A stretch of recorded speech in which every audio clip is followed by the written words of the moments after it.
പെരുങ്കളിയാട്ടത്തിന്റെ ശ്രദ്ധേയമായ ഒരു അനുഷ്ഠാനമാണ് വീരന്മാരെ കെട്ടിയാടിക്കൽ.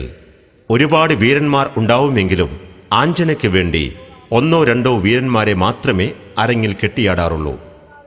ദേവഭൂതങ്ങളെ തൃപ്തിപ്പെടുത്തുന്ന ഒരു ചടങ്ങാണിത്. സാത്വിക പ്രധാനികളായ മൂർത്തികൾ വാഴുന്നിടങ്ങളിൽ വീരന്മാരെ കോലരൂപത്തിൽ സാക്ഷാത്കരിക്കുന്നു.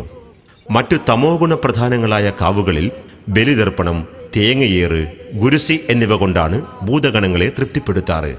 പൊടിപ്പുളത്ത് വീരന്മാർ, മഞ്ഞടുക്കം തുളുർവനത്ത് കെട്ടിയാടുന്ന വീരന്മാർ, മറ്റു ചില പ്രത്യേക ആരൂഢങ്ങളിൽ കെട്ടിയാടുന്ന വീരന്മാർ എന്നിങ്ങനെ വീരർ തെയ്യങ്ങൾ പെരുങ്കളിയാട്ട ചരിത്രത്തിൽ ഒട്ടനവധിയുണ്ട്.